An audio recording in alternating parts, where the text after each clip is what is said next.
میں ایک بند عاصی ہوں، خطا کار ہوں مولا۔ وعن ابن عمر رضی اللہ عنہما ان رسول اللہ صلی اللہ علیہ وسلم مر على رجل من الانصار وهو يعظه اخاه في الحياء فقال رسول الله صلی اللہ علیہ وسلم دعه فإن الحیاء من الایمان، متفق علیہ۔ حضرت ابن عمر رضی اللہ تعالی عنہما سے روایت ہے کہ ایک دن نبی کریم صلی اللہ علیہ وسلم ایک انصاری صحابی کے پاس سے گزرے جو اپنی بائی کو حیا کے بارے میں نصیحت کر رہا تھا،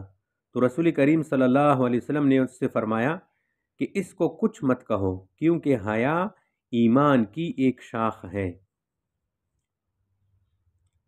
یہ صحابی اپنے ساتھی کو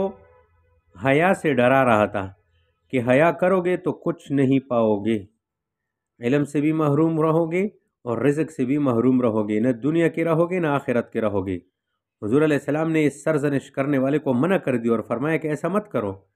حیا تو ایمان کے اجزاء میں سے ایک اہم جز ہیں، اس سے کامیابیاں ملتی ہیں، ناکامی نہیں ملتی۔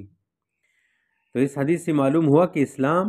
شرم و حیا اور عزت اور عظمت کا درس دیتا ہے، چنانچہ اس کے پیروکاروں میں یہ چیز نمایاں طور پر موجود ہے۔ اس لیے ہمیں